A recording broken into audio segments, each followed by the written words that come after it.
Hey,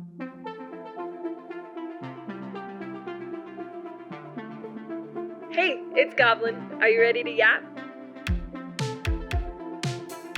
Hi, I'm so happy you're here.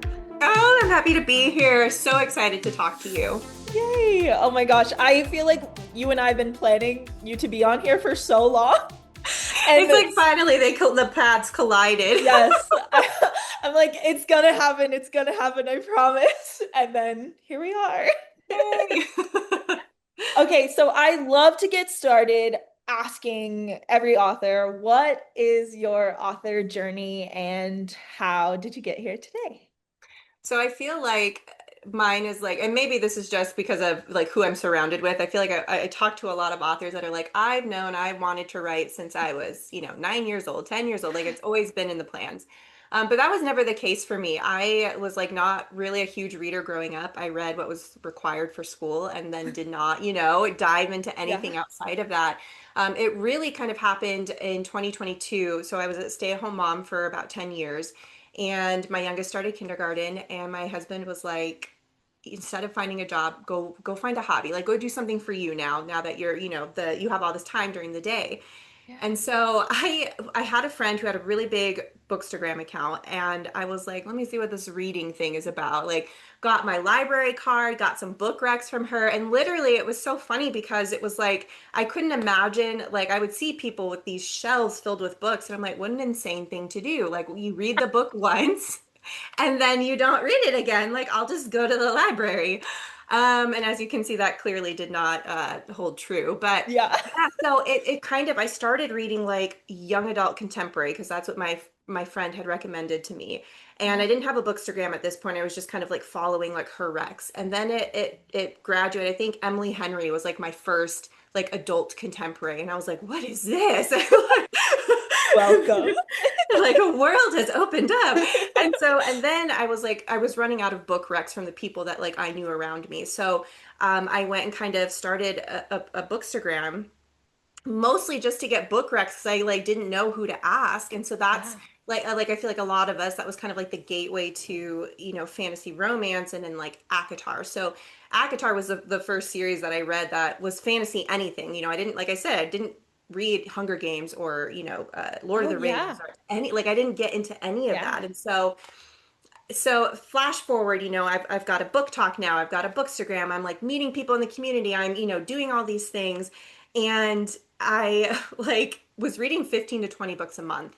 It was like an insatiable thing. So there's the author journey part comes in is there was like one night I was like 90% asleep and I just had this like vision, this like visceral image in my head of like a woman who was locked in a tower and she was looking down at a garden and she was wondering what flowers felt like because she had never felt them before. And like it was just Oh like my I God. know, and it was one of those things like again, like I'm not someone who ever pictured this journey for myself, but Yeah. I just had this urge that I was like I need to write this down. So I, sleepily grabbed my phone from my nightstand and like went into my notes app, typed out the scene and then went to sleep. And the next day it was still so visceral in my head, and I'm not someone who generally like remembers their dreams or anything like that. Like I'll remember Hmm. feelings and like bits and pieces, but that was still so very clear. So I dropped my girls off at school and then I'm like, I'm gonna let me just see. And at this point, I had already been doing like beta reading for indie authors and stuff like that. So I kind of knew a little bit about like the story structure and like, some stuff like that. But I was like, let me just like, if I was gonna write this scene out, let me try. And it was like within 30 minutes, I had, like 1,500 words written, and it was and that's where it started. So then it was like, the slow rolling of like reaching out to like other authors that I knew and being like, should I do this? Like, how do you do this? And then once I kind of had this general idea of, I'm like, okay, I thought it would be a Rapunzel retelling that would be like darker themed over the course of maybe two books. Just what I thought. And then I was like, well, wouldn't it be kind of cool if like we got a princess from each kingdom? Oh, what if okay, so we have a Rapunzel character. So now what if we have a Belle character and an Ariel and a Mulan? And like, so I started, and within a few days, I had this 30-page manifesto of what would be the five realms. And I was like, this is a 4-book series now, and it's multi POV. And we have like this one overarching plot, but then each girl still has like their own struggle. And then I sat down and wrote Heir of Sun and Moon in 8 weeks. Oh my gosh. Yeah. And so I really like to say it's just like a serendipitous thing. Like I do not think I could Yeah. have written anything, but let alone this series in particular, had it not been for the fact that I had the freedom to devote like my time to reading, to what Yeah. unlock whatever that was in my brain, and then the freedom and the creativity to be able to like develop it into something that was much larger than just that initial idea. And it's funny now because as I'm, gearing up to write the last book in the series, there's so much of me that's like, how do I like say goodbye to this and like try to grasp onto something new? But also, how do you write a new book? Like I've been in this world for 3 years Right. now, so I'm like, Right. how do I write something new? That's the one thing I really like about this journey is like whenever you feel like you're doing a good job, it humbles you really, really quickly, and you're Right. like, oh yeah. And I feel Oh like that's yeah. just like an ebb and flow. Like I'm sure you see with the authors that you work with, it's like you're constantly like being tossed back and forth. But yeah, so it was just this crazy, like it felt almost out of the blue, but then in the moment as I'm writing and as I'm creating and working on it, I'm like, yeah, of course this is what I was meant to do. But I never would have known had it not been that right place, right time kind of thing. Oh, that is so cool. I'm such a big proponent of like it might take years and years for you to figure out what your calling is, but like it'll come and it's okay that you're not doing it at 21 or whatever. Yeah.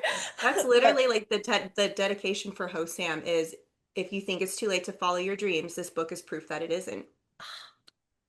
I Yeah. love that.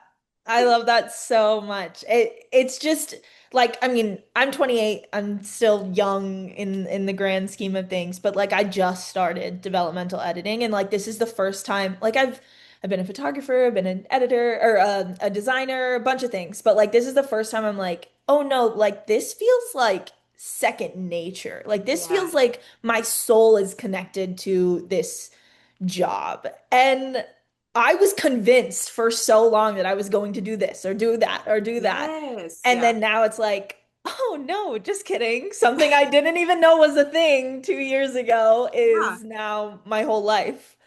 No, truly. And that's what like so like I, did the traditional stuff, right? Like I went to college and then Yeah, when I graduated, I didn't have any student loan debt. And I was like, I know that if I want to pursue, I got a degree in psychology. So I was like, I know if I want to pursue this, it's more schooling. It's more, and at that point right. I was like, I just didn't know if I wanted to dedicate. So I became a yoga teacher. I got certified, yoga Yeah. teacher stuff. And then when I got pregnant with my girls, I put my specialty into like prenatal yoga and all of that. Oh yeah, yeah, So yeah. I really thought I was like this is and I loved it, but eventually it just got to a point where it's like it starts feeling more like work and less like passion.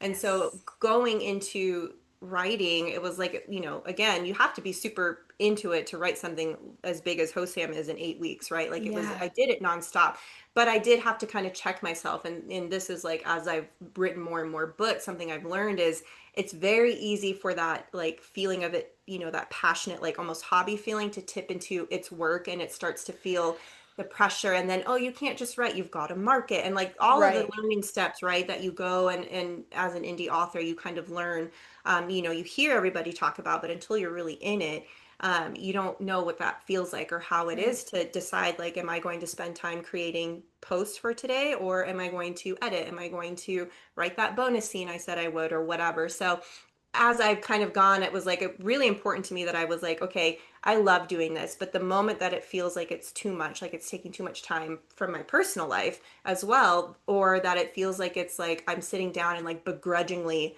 writing, then I Right. was like, I don't want that. I want that balance to be good. So everything leading up to it was kind of like, here's all the practice, like here's to experience what it is to find something you're passionate about and then drive yourself to a point where it's no longer a passion. And I never wanted that for writing. And so Yeah. so I definitely can relate to that, like, oh, I think I'm going to do this forever. And I did do stuff like that for like years and years, but this is the first time where I really feel immersed in it and feel very, very connected with it, but also feel like I have really healthy boundaries with it. Yeah. What do you think for you has been like the biggest kind of like when you're setting those boundaries, like how for you do you know when to pause or figure out where you need to be like, Okay, I'll see you tomorrow. I'll see you tomorrow. You know that honestly, that has been one of the bigger things because I get in my head a lot where I'm like, I have to show up every day. I have to put these words in, but Yeah, it's been outside sources. So, like I have a great group, like a friend group that Gretchen's a part of that I can pop in and they can be like, step away. Like you need to step away.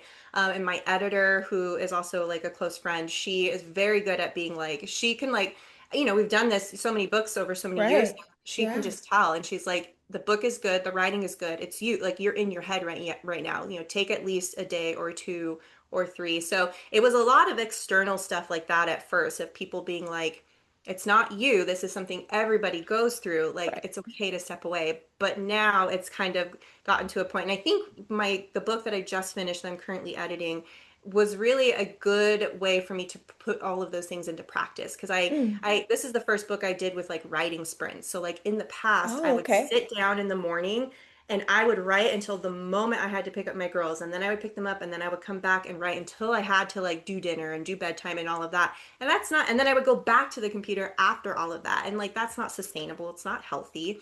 And so I knew that as I was entering this book that I consider to be easier because, as we'll probably discuss throughout, like how the series is broken up. All the other Yeah. books are multi POV, multi storyline, but this one is just following one couple. So Mm. I was like, this is almost like a mental break for me. And so I was like, I want to build some new habits around that.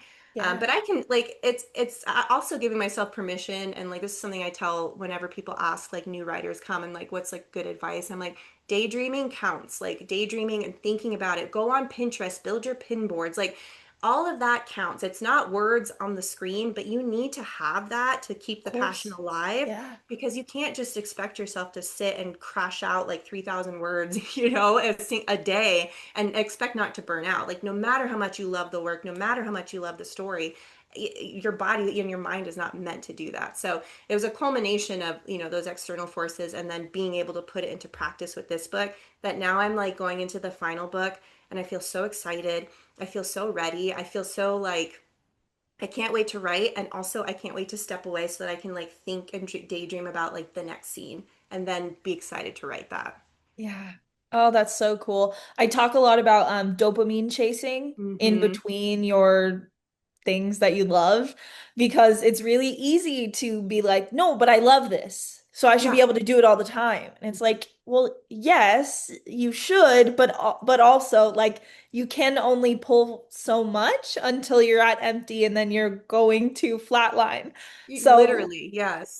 allow yourself to dopamine chase. And obviously, like what I mean by that is figure out what is the thing that's going to fill your cup that doesn't have an immediate deadline or due date or requirement. And so like you said, like thinking about it, dreaming about it. Like I love going on walks and then like voice noting my friends my ideas for things, right? Like it's I've started this very recently. I am the least healthy person when it comes to to-do lists. So Oh, like yeah. take all of this with a grain of salt, but I have started going on walks and they have helped a lot.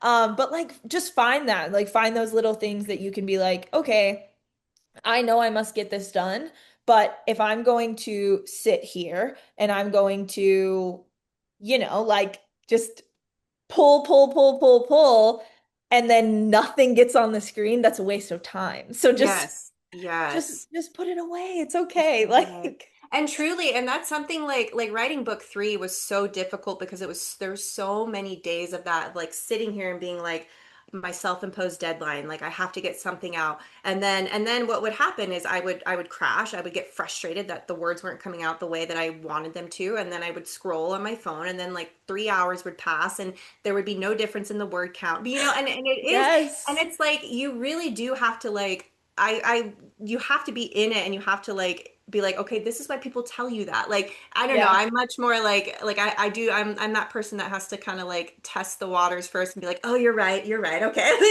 Instead of just like blindly obeying.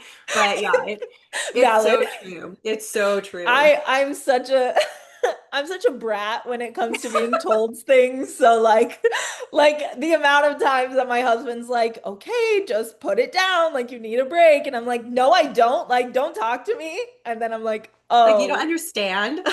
Oh, maybe I Oh, did. Oh, you do know me. We have been together for that long. You know my brain. yeah. Oh, got it. Yeah. I love that we've married people like that. That's Yeah. exactly how my husband is too. Oh my gosh. It's so annoying because they always know the right thing and you're like, stop it. I know what's best for me. No. And they're like, no, you don't. You literally do not. Like my You husband's like, literally I've do. known you for almost 20 years. You literally do not. And I'm like, My listen. husband, my husband and I just celebrated. It was like our 8 year of dating. We've been married for two Yeah. years. But he says all the time, he's like, dude, you think that you don't that you know, but like I know. Like like you don't know. I know what you need right now. Like yesterday I was like, I have so much to do. I don't know. And he's like, that is not doing anything for you. So you're either going to find the thing that's like not that terrible on your brain capacity, or Yeah. you're gonna sit here and I'm gonna make you do something that is not checking off your to-do list. So Yeah. get it together. You just need those people.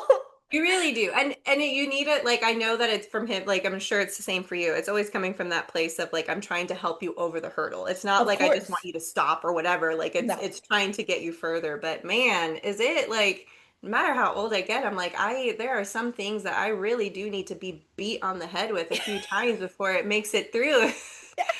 And it's like I look at my girls and I see some of the same tendencies and I'm like, "Oh God." Oh, shit. Oh man.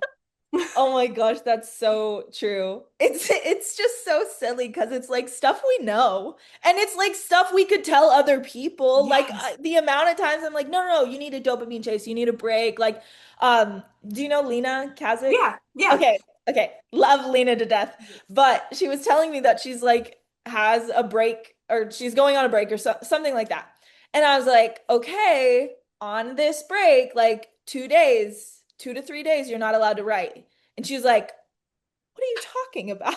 And I was like, Lena, Lena. take 3 days to not write. I'm never going to tell you the whole time you can't write because that's Yeah. insane.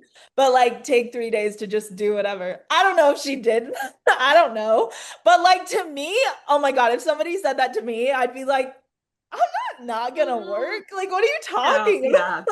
But I'm so much more healthy for other people. You right. Very much a do as I say, not as I do kind of. Always and forever. Okay. I want to dive into your books. So you posted this one time, but you have four storylines, three romantic pairings that eventually converge. Yes. Are you like a big plotter? Like how are we planning this out? Like this is not just a fantasy that we're following two people and like this feels massive. It is massive. It is it's definitely created by a person who had never written a book before when this started. Good God. Listen, I go big or go home.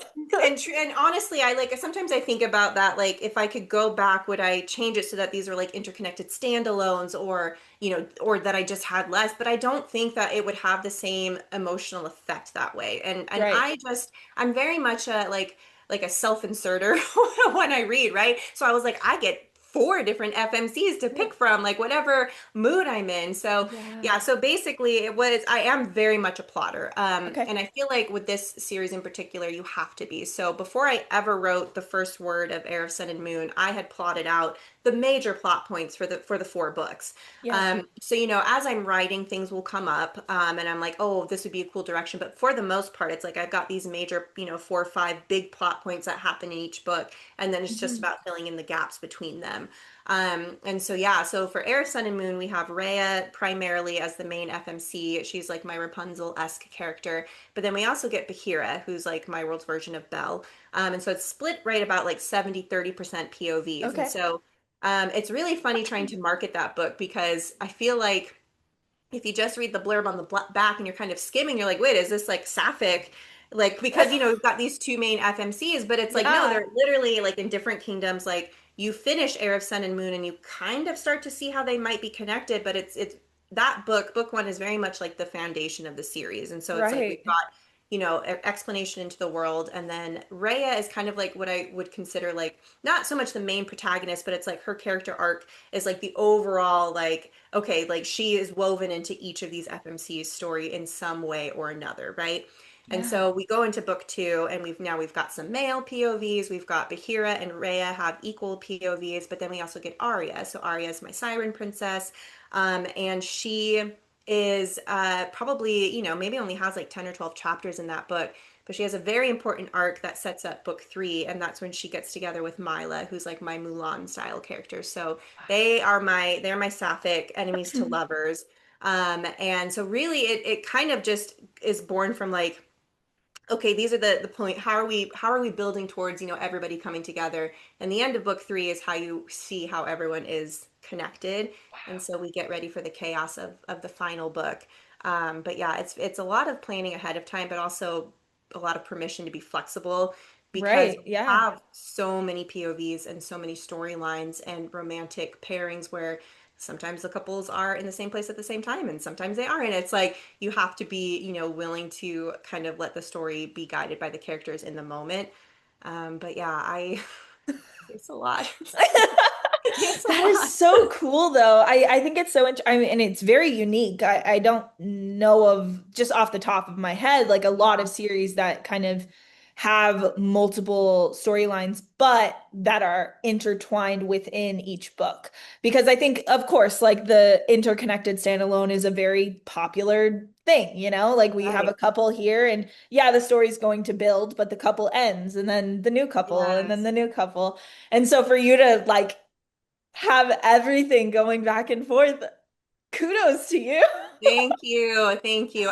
That's like, I don't know, I like to feel like very immersed in worlds, and I also get really attached to characters like when I'm Right. reading. And so, that's something that sometimes I struggle with when you have like an overarching like series, but you only get like one or two books for that couple. Or like you'll get like a first book and it's that couple only, and then they get pushed to the back burner for like a new one. I'm like, but wait, we're not done with them. So for me, I was like, I knew ahead of time that I needed more than one book like per couple to really give them the arcs that I wanted them to have because they're all coming from, very both internally and externally flawed places. And Mhm. so it was really important to me that I show their growth both in within a relationship but also outside of it too. There's no he comes to rescue me and the world is better here, like it's all very much Yeah. them coming into their own and then finding people that they didn't have before to support them through it. And so I knew I couldn't tell that in maybe one or two books. Like it had to Yeah. be overarching. And the downside is now my books are I don't know if you've seen my books in person, but they're huge. Yeah. And I'm like telling people, I'm I like, just I swear there's a lot going on in here. Like it's not just one couple, but I saw I think it was the third one. I don't know. It was on Threads. Somebody was like doing this with the book, and I was like, "Oh, damn." it is massive. Well, okay, so you do dev edit, so word count Yes. stuff. So like Yes. Air, Sun, and Moon is about 145,000 words. Okay. Crowds of Stars and Tides is 250,000 words. Thrones of Okay. Shadows and Flames is 360,000 words. And that's edited. You don't even Holy want to know what the final word count was when I finished draft one. That's wait. me copying and hacking to hell. Wait. Wait. Oh my It's God. literally three books in one. Like and the storyline, so the characters are all when they start book three, the couples, everybody's split up. So Yeah. it really is, it's not just like, oh, we're just getting the same scene from different characters. Like, no, nobody is together. And so the journey of book three is bringing those storylines together, but that's why it's so thick, is we're literally in three different places. Well, I guess technically four for Mila, but yeah. Oh my God. For those of you who don't know word counts, that's a lot of words. That's a lot of words. That's Wait, so so what many is your words. like, what is your page count for book three? I think with formatting, I was able to get it to like 770. Oh, really? Hmm. So Okay. Trying to see. Yeah, like, and I try like so my font, I don't go below 11 for book three because I just feel like that's too small. Right, So right, it's right. really about like toying with the line spacing and the edging, and then also if you look at books one and two, I have like the title and then a chapter header image and then the subtitle, right? But for book three, I couldn't do that because it was going to push it over 900 pages, and then Yeah. nobody would be able to print the book. So I was like, okay, so I ended up putting the image behind it. So it's like it's a little bit different now for book three's Yeah. formatting than the other ones, but it's like we have the image and then the title and the subtitle. But it was just tweaking. It was a lot of Yeah. tweaking to try to I had to take out like the pronunciation guide. I had to take out like any front and back matter that wasn't absolutely necessary to try to fit it in, something that felt printable still. So yeah. Yeah, here's hoping the Wow. last book is not that big because good God. Oh my gosh, that is impressive, honestly. Like to go Impressive or from, insane? hey, listen, it's fine. We're all insane here. There you It's no go. big deal.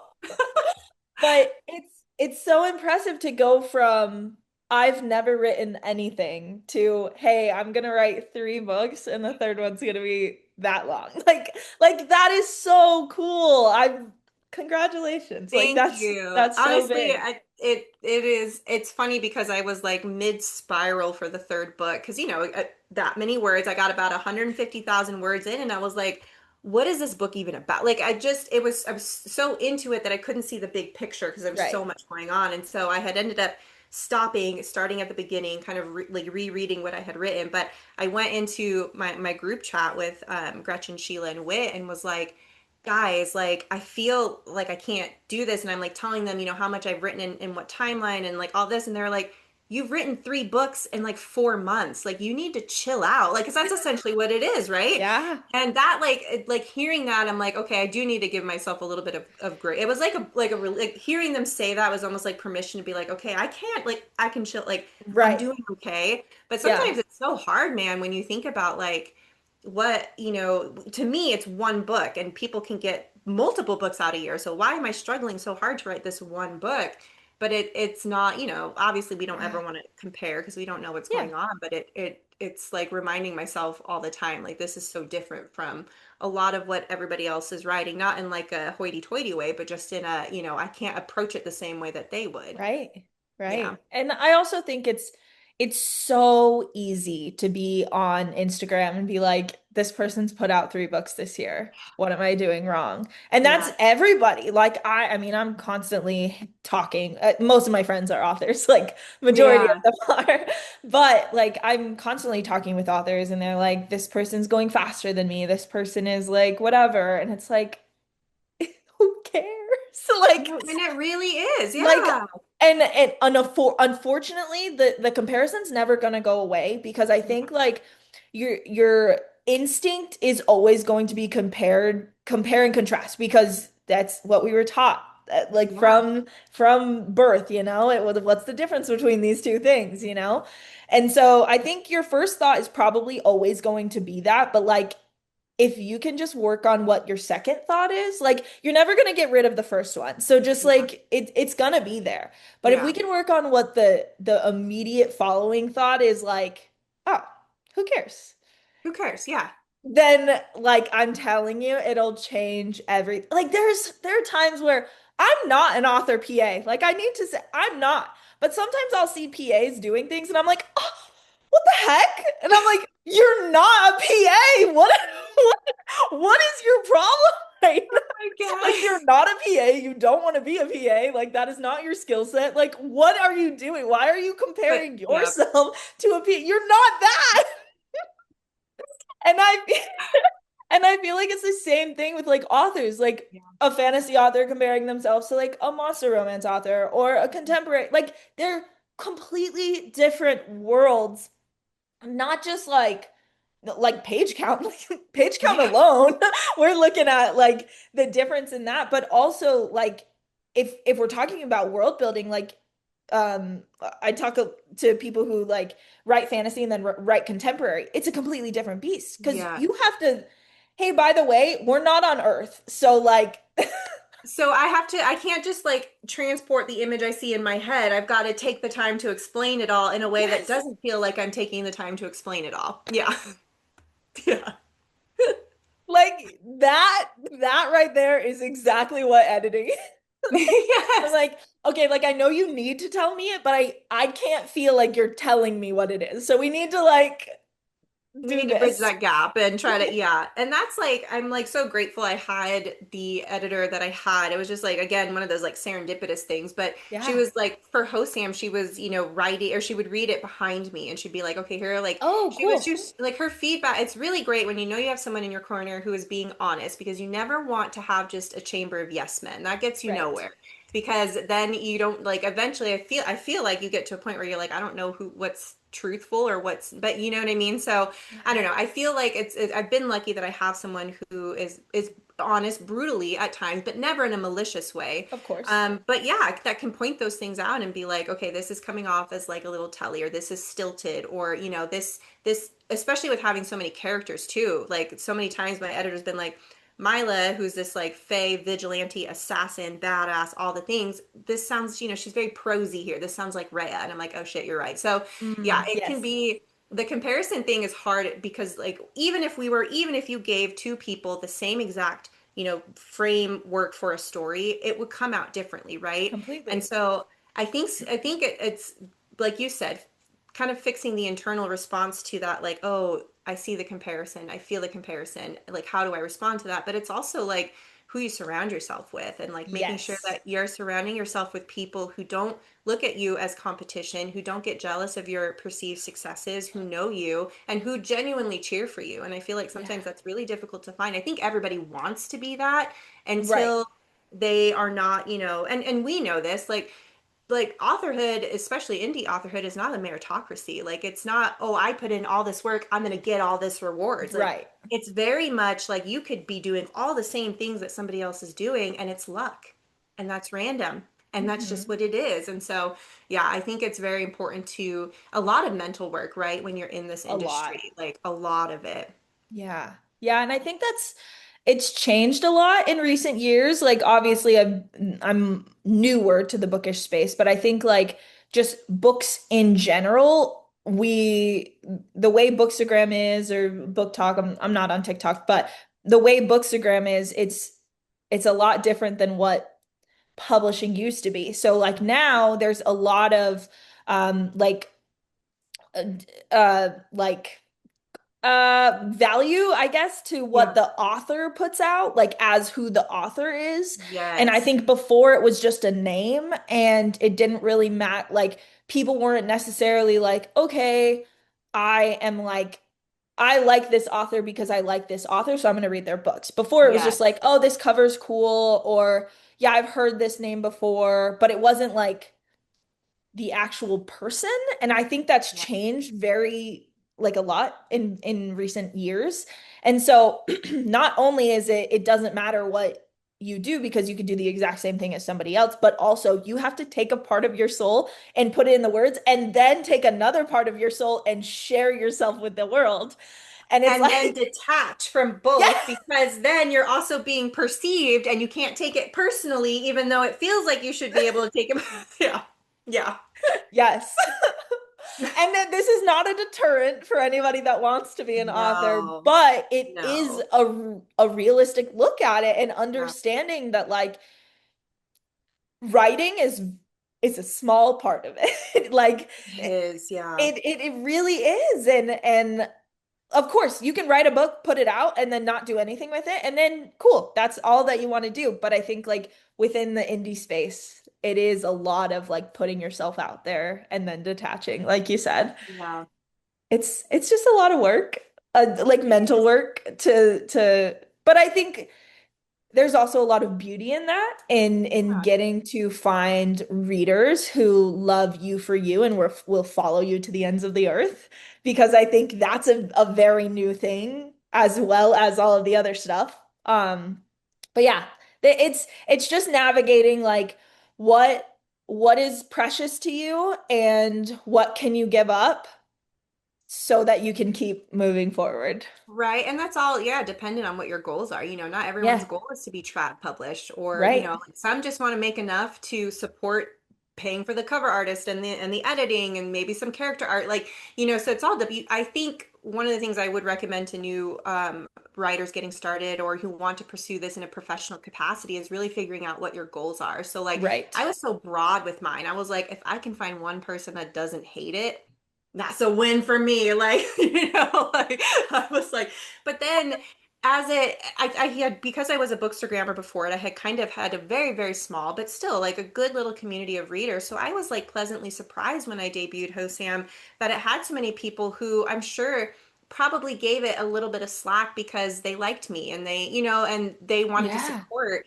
And I feel like one, it's one of the reasons why I am like chronically online. Like I genuinely love being on in this community. I love Me interacting with other too. people's posts. Right? Like I love being there. Yeah. But yeah, you have to kind of be specific with your goals, I think, ahead of time. And that was something as I kept writing, it was like, oh, it's not just putting the book out there and then like going to write the next book and thinking that, it will be kind of self-contained in its promotion and it will, sometimes for some people it works out that way, right? Like Yeah. sometimes it just hits the right thing and other people are posting and you don't even have to be there. You can just go work on the next thing. But for the majority of us, that's not the case. And so it was kind of like balancing. And then when book two came out and it was like getting really, really well received. And now I'm like, okay, well, book three is darker. Book three is like, I think deviates from where a lot of third books in a series go.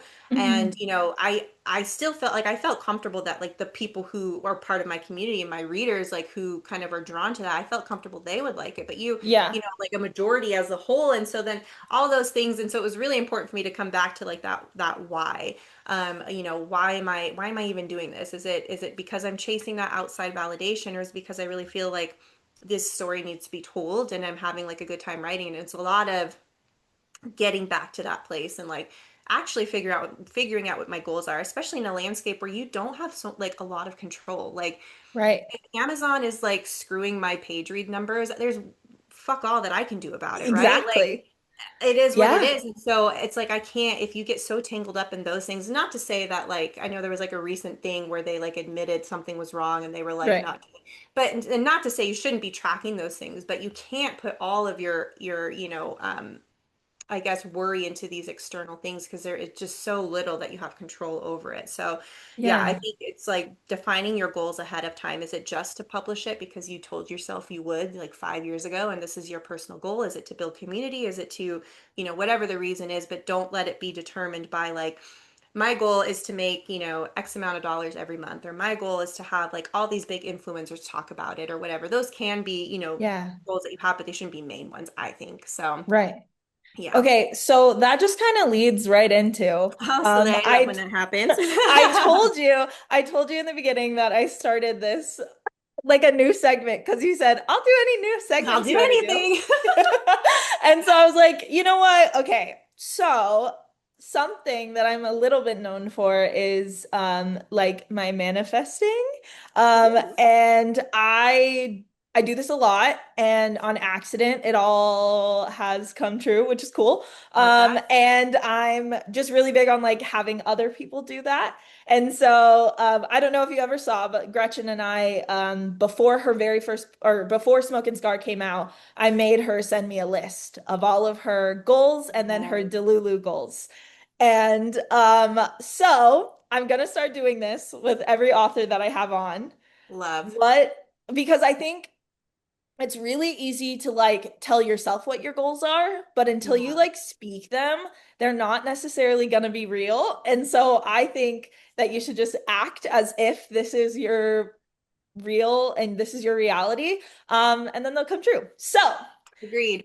for today, what are your top three Delulu goals? And these can be massive. I am the biggest proponent of like dream as big as possible because we don't want this goal to come true in a month. I mean, we would love it to, We but would like, love, right? But let's, we know, yeah, it's so funny that you bring this up because I literally have kind of been working a lot with my own like internal processing and like, yeah, of thoughts and stuff because it is easy, right? To fall into the trenches of like course.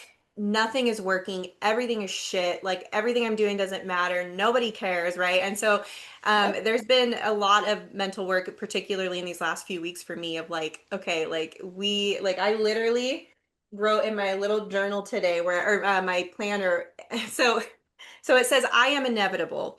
And it's a joke that I have with Sheila Masterson, because that was something where when the Poison Daughter was kind of taking off, it was like, that's what we would say, like, I am inevitable. Like, this success is inevitable. So Yes. that's like one of those things where now I'm like, okay, like I'm adopting that phrase and I'm going to write it every single day. It doesn't mean that Yeah. I necessarily like always, believe every moment of every day that that is the Of case. course. But anyway, so to answer your question, I think I have to kind of like break it down into like some categories. So like for the Yeah. five realms, my biggest Delulu goal is that when I finish the series, that's when it finds its like huge takeoff of readers. And I'm kind of thinking like Carissa Broadbent level, right? So Yeah. she had her Nightborn duet stuff, and then it was like everyone came to A War of Lost Hearts. And so which is like one of my god tier series. I love that series Yeah. so much.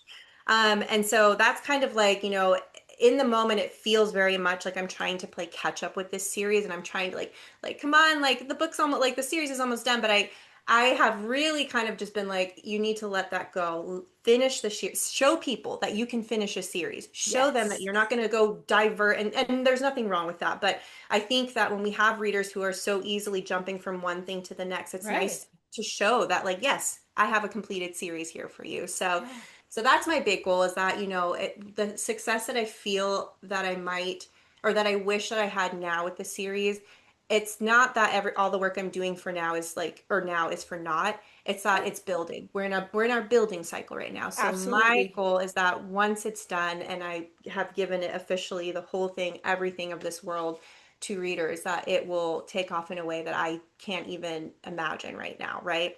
Yes.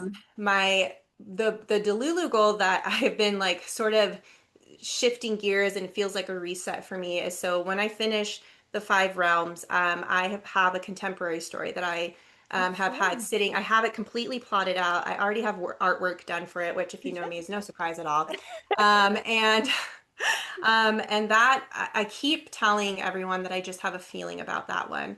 I Yeah. feel like I feel like it's I feel like the five realms is like I said, it's building, it's gotten me this amazing community, but I feel like this is the book that is what people are going to know me for, at least right off the bat, right? Yeah. So my Delulu goal is definitely being able to support my business just with that one alone. Like Yeah. I don't know, I mean, I don't have to explain it to you, I have a feeling I about love it. it. Like, Yeah. there's just something about the story, the characters, just all of it, that I keep envisioning big things, and like not just like blurry. It's like I have these like innate things, like I would love a trad deal with that one. I would love, and purely just because then it's so easy to get into other stores and world, like other locations and countries and stuff. So um I feel really, really strongly about that. And then my third, the like biggest one would be, I would love to match what my husband brings home every month. I would love to match that Wow. with mine, just Yeah. because like to have a partner that's so supportive in the way that he is, who doesn't like balk at, like, oh, I don't think I can cook dinner tonight. I really want to finish this scene. Okay, fine. Like there has never like, oh, I commissioned art. Like I said I wasn't going to, and I did. Okay. Like, it's always Yeah. been supportive from day one. It's always, when Hosam published, he surprised me and got this huge canvas of my book cover, that like the like huge yeah. And it's just like that, like level of dedication and support. I feel like sometimes it's just not as easily found. And so I would love to get to a point where I'm like, hey, I could pay our mortgage with my income Yeah. this month, or like we can put all of yours in 401k and just live off this. So those Yeah. are the three like biggest ones, and the ones I've been focusing on. But I have to tell you, so at the end of last year, have you heard of 13 wishes, like the Oh, I 13 don't witches think so. ritual? No, I don't think So so. Sheila told me about it because, she's like a witchy girl. And it's basically, you write 13 wishes down on slips of paper, as you're counting down to the new year. And then each Okay. night you burn one. And you don't look at it ahead of time, Okay. but you burn one. And then when you get to your last one, you open it and you see what it is. And so mine was I will release Xander and Ciala's story in August of 2026. I keep it at my desk. Like this is the one that I was left with. And I will be releasing that book in August of 2026. So, Ah, yeah. that's so cool. Oh my gosh, how exciting. I think it's nice to have those things as like almost Yeah. like bumper rails, right? To kind of like because it's Yeah. so easy to get lost in it all. But yeah, I love that this came up because this really the past 2 weeks has been focusing my mind and like just all towards feeling like good, right? Like taking everything Yeah. that I've learned, all the mistakes that I've made, all the missteps that I've had, and making it so that when I'm writing this last book in the series, it's nothing but joy. It's nothing but Right. this whole experience is nothing but happiness. And so I feel like every little bit of this has been leading up. And I do feel that big things are on the horizon. It's just, I'm not a very patient person a lot. The Leo in me is like, but I'm doing the work now. So give me the rewards now. And, it doesn't always work out that way. That's so funny. My husband's a Leo. So, yeah, I You get get it. it. You Yeah. get it. I don't know. I'm very big on like the building stages. Like I exist with like lots of secrets at all time. It's like a running joke that I just have a bunch of things going that we'll see when they come out. Who Yes. knows? But yeah, I'm always so big on just like speak it. Just like say it out Yeah. loud and like let the universe hear that that's what you want. Because you keep it in and then it's not real. It's just a Well, secret that you keep with yourself, you know? Like, exactly. And it's hard, right? Because it's scary. It's scary to want yes. something so badly and then to feel like if it doesn't come in the timeline that you wanted in, to feel like you failed. And that was even something that, like, when I literally was just talking to the group chat the other day about this, I was like, I'm afraid to feel excited about, the things that I have in the future because what if they don't pan out? But it Mhm. really is something, where I, again, am just consistently like working around, like, it's okay. Being afraid is a good thing. Like I Yeah. never want to just be completely content. And I was like, Yeah. Janessa, this is a theme in your book. Like why? Like all of a sudden, it's like clicking. Like that's one of the Yeah. things that Bahira like thinks about is like how her kingdom is content in the way that things are, and that's a problem. Like, and so it really has been like pushing past that fear and speaking it out loud, and also knowing that it doesn't need to happen in 3 months, in 6 months, in a year. Like I'm Right. here for the long haul. So Right. but I do believe in serendipitous timing, and I feel like things will happen when they're supposed to, and it's Of when you try to course. force them or quit too soon or whatever that you lose out on those opportunities. So, yeah. I would love if we could visit this podcast in like a year and be like, Yeah. look at what came true. Yeah, let's plan it. Let's plan it. A year from Yes, now yes. we'll have an update podcast and Yes. we'll Oh, I would yeah, love that. let's do it.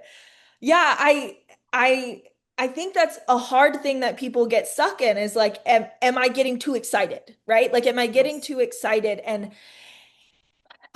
this is just like a very random thing, but me and my sister-in-law were talking about like eventually having kids, whatever. We were just Yeah. having this conversation and she was like I don't know. We'll see because I don't know what if medical, all the things, right?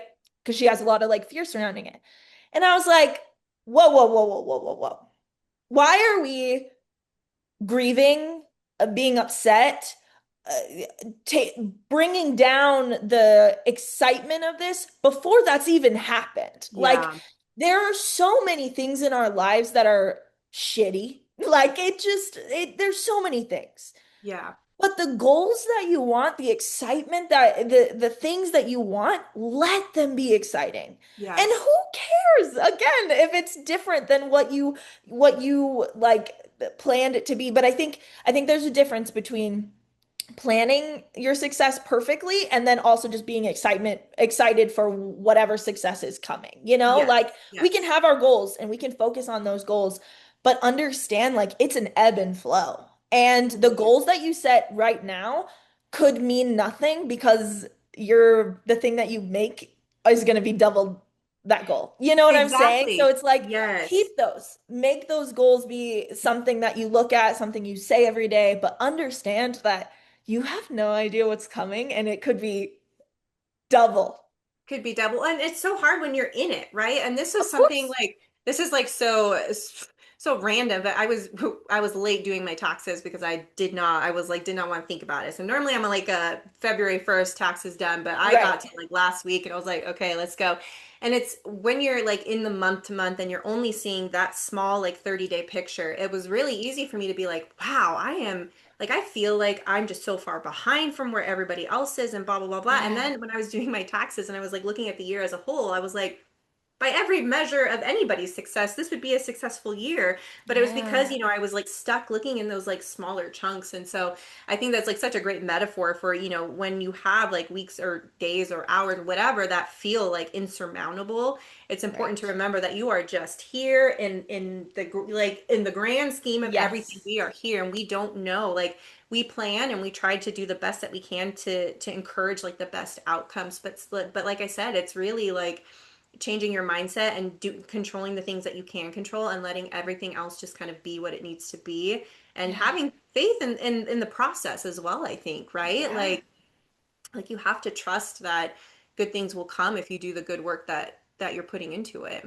Yeah. And always thinking that like, oh, well, nothing good is gonna happen. Nothing good's gonna happen then. Nothing Like good's gonna happen. like everything that you put out comes back. And so Exactly. always put out what you want and it'll come back. It will. And Agreed. yeah. I cannot And believe us just we've vibing. I know. I can't believe we've already been talking for an hour. I looked up and What? I was like, oh. Okay. Okay. I This was like, I'm a damn. yapper. I love yapping. Listen, that's why I have a I actually podcast. had a podcast. So it's very millennial of me. I had during COVID a crime podcast with my sister.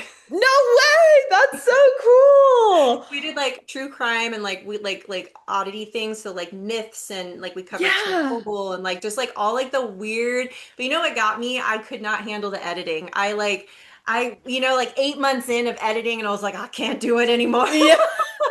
That's so fair. That's so fair. It's such hard work, man. Oh my God. Yeah.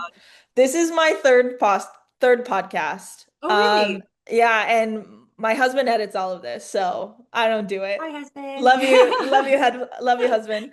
But yeah, this is my third podcast. The very first one I ever did was actually like 2018, 2017, 2018, so a long time ago. Me and a friend, we had this podcast. I love it so much. I'm so upset it didn't continue, but it was called Venus Content. And so you know how it's like girls are from Venus, boys are from Yes. okay. So it was called Venus Content. And basically what we did was we interviewed females in male dominated spaces. Wow. And it was like my heart project. Like it was the coolest thing ever. And me and this girl hosted it. And we just had people. We had all kinds of people on the show, and it was so good. We launched our first episode and got like 1,500 views in the first day. Like it was Wow. huge. It was great. It was amazing. And she canceled. So yes, No. we did it for like 4 months and then she was like, I don't want to do this anymore. And I was like, What? why? Why? She's like, I don't want to. And I was like, Oh. but huh? So then I was sad for a while and didn't do it again.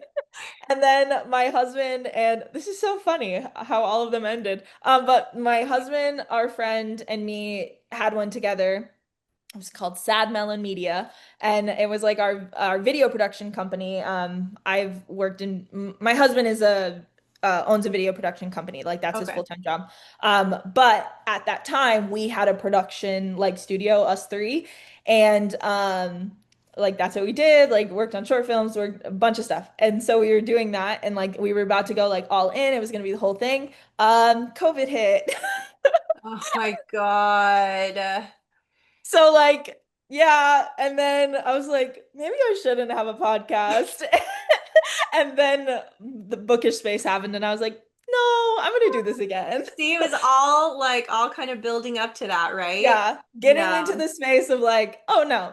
Because when my husband and I first talked about doing this podcast, I was like, I mean, like, I don't have any like fear of like talking to people on it. Like, I feel so like used to this. Like, this doesn't Yeah, feel like a weird space for me because I feel like I've done it. I mean, like, it exactly. wasn't for very long, but like, I feel like I've done it so many times. So when it came up and I had a bunch of people like message or like talk to me about like, have you ever thought about doing a podcast? You should do a podcast. You should do a podcast. And I was like, You're like, actually. actually. But Oh yeah, my gosh. it's been fun. Yay, good. I'm glad. Yeah. Yeah, I love I would love to do, down the road, like a podcast that's, same vein where you're talking with other authors or Yeah. people in the reader space or like I love hearing other people's like creative processes and like how they work through Yes. things as writers and like their, what are their rituals and stuff like that. I find that so Yeah. fascinating. I'd love to do that, but it'd have to be at a point where I could like hire an editor because seriously, like, yeah, I'll give Oh me the yeah, no. research. I'll do the research ahead of time. I'll Yeah. get all the gear. I'll figure it out, but but the editing, Nope. I I cannot. told him from the beginning, I was like, I'm not doing this unless you'll edit it. So you need to tell me right now if you don't want to edit it, because I will not do it if you are not going to edit it. I have zero, no, I have words to edit. I don't want to edit pictures or Yeah. videos. Yes. Yeah. Oh, so good. Well, it has been a blast having you here. Are Thank you you for ready having to me. do our Goblin's favorites? I am. I'm ready. And now it's time for Goblin's favorites of the episode. All right, I'm gonna have you go first. Okay, so my one of my faves is Where the Dark Stands Still by A.B. Poranek. So first of Yeah. all, cover, gorgeous, we love. Gorgeous. This is like so like atmospheric. Her writing in particular is the type of writing where it feels very immersive in the sense that like you're not just in the characters' heads, right? Like you're in the world. Like the world is like a character almost, it Yeah. feels like. And so we have like an FMC who is searching for something to help with her. I don't want to give too much away, but she's searching for something in this like enchanted wood to help with her family, and she gets taken by like the god of the wood, essentially. We And love. listen, if you know anything about me, and I'm sure you probably have seen just with how much Gretchen and I like screech about our simping men, but I Oh, love a man who like is just like down bad, but like also yes. like so pathetically like I don't know how to be around you. Like, Yes. like they're just We like love. so consumed by that, and that's very much them. And the romance Yes. is tender and sweet, and this is the type of ending that I think about the ending of this book because it's not a very traditional like I would call this romance loosely because of Okay. the ending of this one. But Yeah. man, do I think about it every freaking week and like Yeah. just how beautiful the story rounded out. So yeah, Where the Dark Stands Still is just wonderfully Love. done. Wonderfully done. Love. All right. Do you have any more? Yes. So Yes. as I choke, hold on. You're good. You're good. I made it the whole podcast and then at the very end, make myself choke. Okay, so I just finished The Road of Bones by Demi Winters. Yes. Oh my gosh, so good. What I love about this book I is think it's I have it. multi-storyline like mine, but it's Oh, done in a good. way that's like so I was seamless. like, I have this book. Where is it? Yes. Oh my gosh, so good. And she's a There she soft is. FMC, which again is something that like I like tend to cling to, Yeah. even though I have like Bahira and Mila from my series are very much like stabby and grumpy and all the things, but Mila or Arya and Dorea are very very soft, and that's just like who I tend to like lean towards. So Yeah. Sia, who's in that one, is very soft, and I love that. But also just the world building, and like you can tell when Demi was writing this, the like care that she took into the lore and like building the characters in a way that felt believable for this world. And I think that that's such an important and like a skill that can definitely be learned, but one that like I feel like just comes really innately to her, and you can read that in her writing, right? So Yeah. there's that. And then I caught up on Whit Stanfield series, so I just finished A Sea of Vow and Silence is what it There is. you go. So I just finished A Sea of Vow and Silence. And this is something I talked about on the live yesterday with the girls, but like one of the ways I refill my cup when I'm feeling creatively drained is by reading, which is like also so hard when we're authors, right? It's like the time to read goes down dramatically. Yeah. But her writing and her attention to character development is something that is so easy to be immersed in, and it feels like very much like refilling my cup when I read her world. So yeah, love her. I've read book one of her series and oh, Right? oh my God. Right? My God, that end just wait to the ending of book two. My God. Oh my gosh. It's so hard for me because like I edit for a living, right? So Yes. like I am constantly reading for my job. And so it's really hard to find not only time but also like mental capacity to like start other worlds or like get into other Yes. worlds because it's like I want to give all of these books like the time and energy that they deserve, and sometimes I can't when I am trying to make sure that this specific character has said the right thing, you know what I'm saying? Yes. And Yes. so it's really hard. I mean, at any given moment, like I will probably be in the middle of editing like 2 to 3 to 4 books at a time. And so like Yeah. I can do that because it's the same brain level. It doesn't Yes. matter like how many stories there are, it's the same level of brain power. But then if I get into a story that I don't have to edit and I'm just reading for joy, it is like a completely different brain. And so Yes. it's really hard for me to like read just for fun, if that makes Yes. sense. No, totally. Yeah. That was So, something that like I once I kind of like went through the editing process with my first book for the first time, it was like the books that I read after that, it was like I couldn't turn that part of my brain off, yes. right? Yes. And so you're Yes. reading this and you're like, oh, this is a clunky thing, or oh, like Yes. and you can't it's like you cannot help it. And I've had to learn to just be like, okay, just put it, it's not important. Yes. This is just And your it's brain. always like there's nothing like necessarily wrong with it. But I'm just like my Right. brain is so focused on like editing that it's like, It okay, almost is so like like looking for things. yes. Yeah. I'm like, can you just let me read it? Like we're just having fun. We're on Kindle. You're not even typing. Like, Right. please. Yeah. God, yeah. Okay, so my rec is actually do I have three of the exact same book? Yes, I do. Oh, I love This that. is Princess in the Pack by Fallon Yes. English. I love Fallon to death. Oh my gosh, that's my girl. First of all, real quick, this is the Fay Crate edition, and it's the most, hold on, I don't care. I'm playing show and tell right now. Oh my gosh. And Oh, then it's look, stunning. Oh, oh my God, do you gorgeous. ever just die? Gorgeous. We love. This Okay, I'm very lucky that I get to edit Fallon's books, so I get to read very early. So yeah, yeah, all the things, but we're having a great time. I love I Fallon to death. love. But this is an Omegaverse. It's three guys, one girl. If Omegaverse is your vibe, this is your vibe, okay? This is your vibe. It's it's a slutty good time and we love to see it. And yeah, I love that's that. yeah, I love her so much. Also, if you've never met Fallon, she is the nicest human on the planet. And Stunning. yeah, okay, that's my rec. Gorgeous. Love.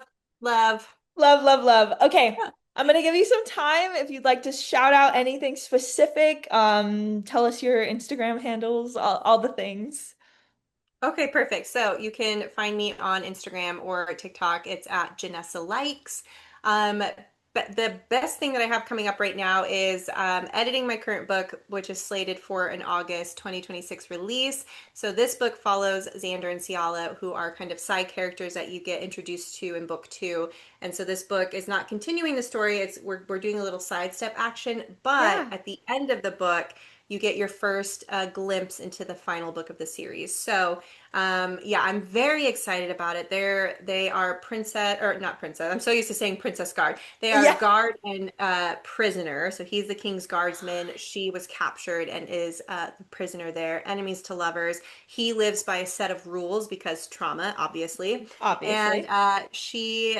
or he breaks those rules for her, and she very much is closed off. And I don't we want to say love to too see much. that. I know it, I know. And we love to see that. Truly, truly, oh my gosh, it's just so good. So, anyways, Oh, all the info for that, if you just watch my Instagram page or sign up for my newsletter at janessaren.com, you can be on the list for arc reading and all of that. Do have to read the other two books in the series first, but there's plenty of time before then. So, yeah. yeah. Okay, wait. What is your recommended reading order? Because I know you've Yes, posted so about it, but we're here, so I'm going to yes. ask you. Yes, so you do have to read books one and two before starting Xander and Ciala's story, which the title should be announced soon. But because there are spoilers, like I thought about trying to write this as a standalone, and there's just so much that Of happens like course. ahead of time. So Yeah. yeah, Post Sam, Air, Sun, and Moon, Crowns of Stars and Tides. Then you can jump into their story and then go to the third book, Thrones of Shadows and Flames.